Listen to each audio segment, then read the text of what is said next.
Bonjour et bienvenue sur QI. Question d'hypnose.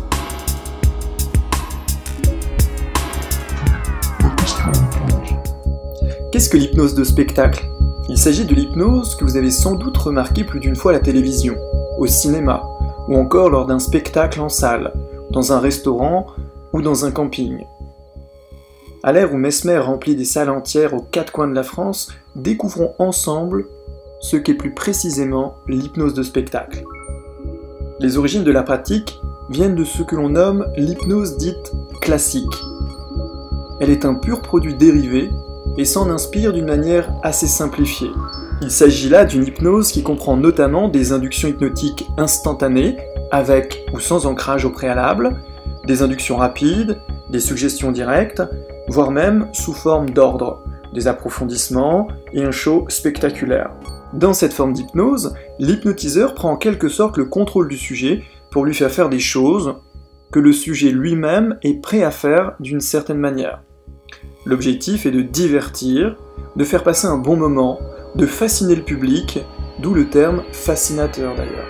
L'hypnose de spectacle présente assez peu d'utilité en cabinet thérapeutique, sauf peut-être pour nourrir l'ego du thérapeute, mais cela, c'est une autre histoire.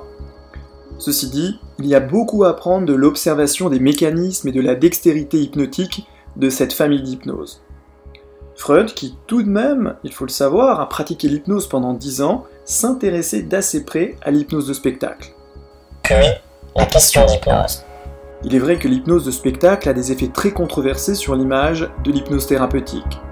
D'un côté, les personnes et les médecins associent cette image du divertissement à l'accompagnement thérapeutique, ce qui ternit l'image de l'hypnose et lui donne un aspect pas toujours très sérieux. Et de l'autre côté, la multitude de documentaires et d'émissions sur les chaînes fascinent et intriguent le grand public. Résultat des courses, le pourquoi pas germe dans leur esprit.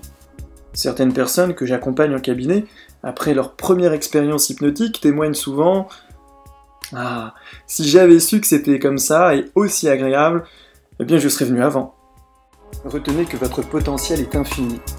Vous n'avez pour limite que celle que vous vous imposez à vous-même.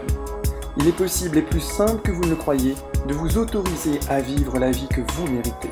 Offrez-vous ce cadeau.